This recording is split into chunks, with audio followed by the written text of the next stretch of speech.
gospel commission tells us, go to all the people of all nations and make them my disciples. Since 1874, when John Evans Andrews, the first Seventh-day Adventist missionary, boarded that mission boat that took him to Europe, Seventh-day Adventist missionaries have been going to the mission land. Think of it. We have missionaries in more than 207 countries and territories around the world. Hundreds or maybe thousands of people have gone around the world since 1874, following the command of Jesus to go into all the world. And while we continue to go, or wish we could go, to a mission field, we have forgotten another mission field. Of course, we have mission fields here in the North American division, but today I would like to suggest to you an even more important mission field: your family.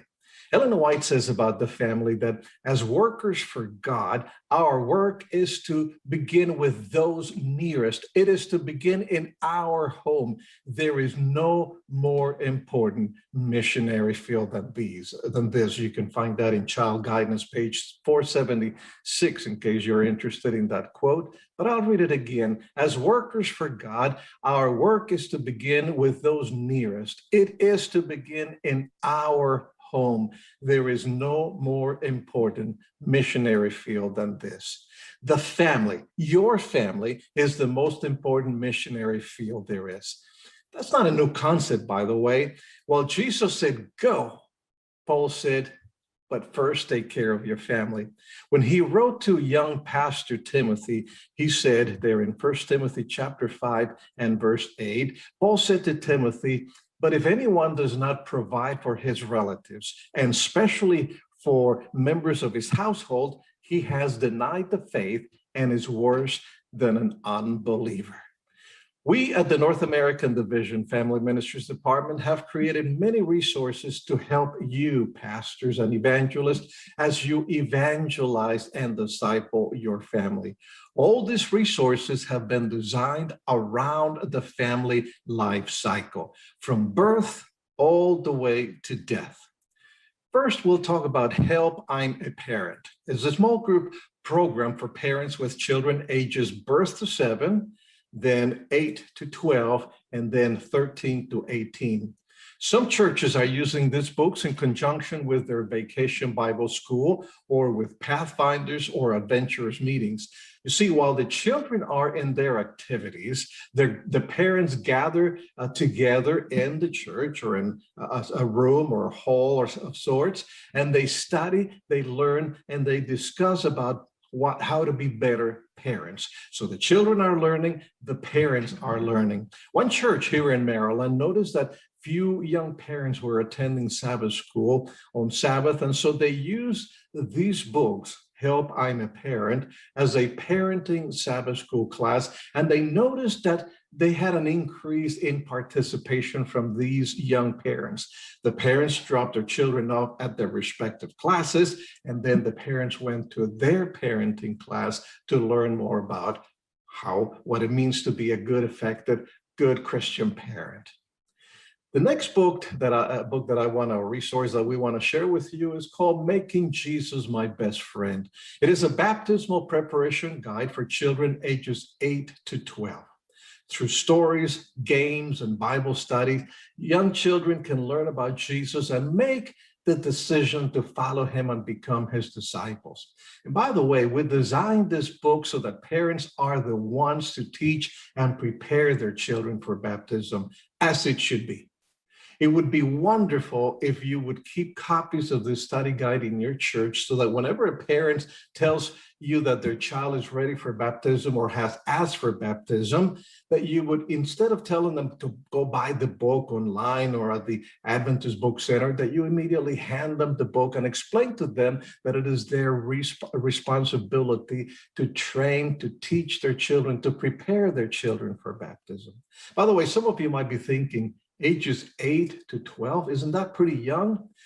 In the inside cover of the book, we have a quote from Ellen White where she says that children ages 8 10, and 12 are at the prime age to be approached with the subject of personal religion. And she also says to not tell these children to wait until a more opportune time. That's why we created this resource for young children, because that's the best age for them to make a decision for baptism. We also created 2 books. In fact, we just wrote them last year, one for single moms and one for single dads. They are called Solo Mom and Solo Dad. They are, again, 2 of our newest books written to help single parents not just survive, but thrive. Then we wrote Preparing for Your Marriage and Enriching Your Marriage. They were released by Pacific Press just recently this spring, and they are to be used in conjunction with the Prepare Enrich program that many of you as pastors have been trained to use. The Preparing for Your Marriage is a marriage preparation book, again, for couples preparing for marriage. Enriching Your Marriage is for those couples that are already married. It's not a copy, a duplicate of the Prepare Enrich program. It is to supplement what the Prepare Enrich program has offered for about 40 years or more now. Grandparenting, Showing Your Grandchildren a Grand View of God, was written to help grandparents and older members of our congregations how they can support parents as they disciple their children. Grandparents play a very valuable role in the physical, emotional, and spiritual well-being of their grandchildren. And they serve a very important purpose in connecting the generations with their knowledge, with their experience through their children onto their grandchildren and possibly even great-grandchildren. And then Helping Write the Final Chapter was written to help pastors be more effective ministers to those who are dying of a terminal illness and to those who grieve the loss of a loved one. Drawing from our experience as hospice chaplain, as a pastoral family team, we wrote this resource for pastors so they know how to minister better to those who are dying of a terminal illness, and then again to their loved ones, or to loved ones in general who mourn, who grieve the death of their loved one. Welcome to the Family is a resource that you can use to help new members of the church, particularly following a public evangelistic effort, to adapt to their new faith and the Adventist lifestyle. It's a tested member retention program which has shown to help retain more than 80% of newly baptized church members past the critical first 6 months since becoming church members.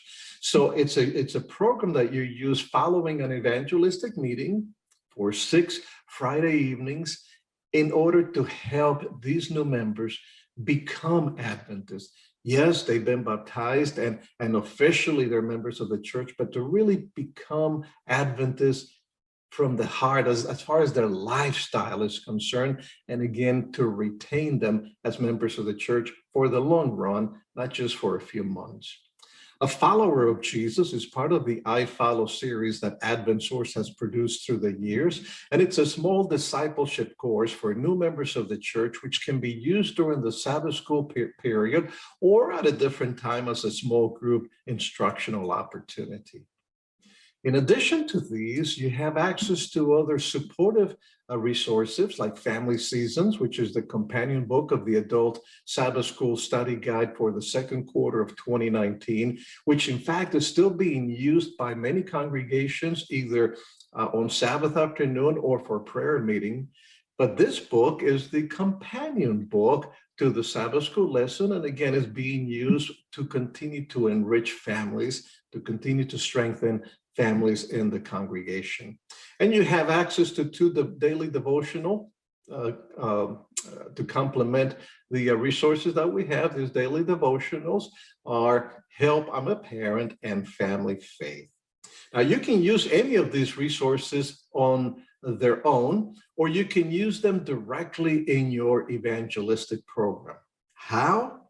Well, think of evangelism not as an event, but as a process. In that process, you have first the preparation for the event, then you have the actual evangelistic meetings, and then you have to have a follow-up. Without the follow-up, you may lose the interest of those people that you actually just recently baptized. So we suggest that in the preparation part of, or stage of the process, that you use the parenting resource, because we created them as a small group program, so people can gather their neighbors or their friends in their homes when everything is safe to do so.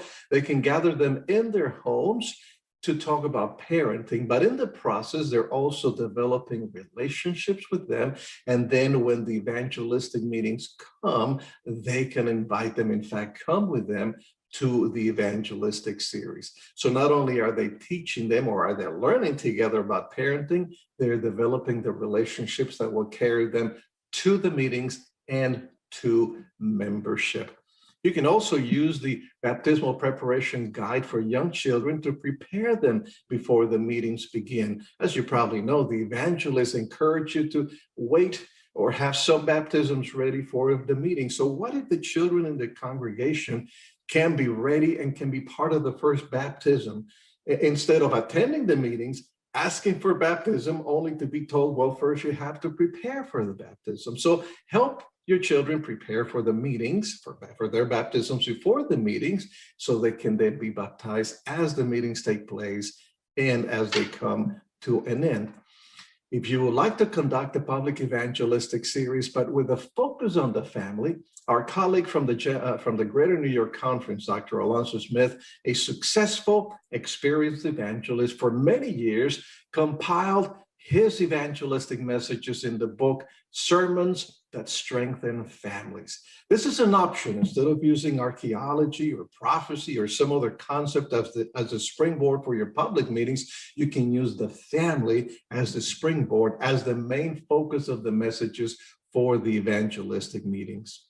And once the public meetings are over, then you go into the third stage of this process of evangelism, and that's the follow-up, by using the book, Welcome to the Family. Again, it's a program that we recommend that you do for 6 Friday nights. The follow-up is crucial if we are to be successful in retaining the newly baptized members of the church.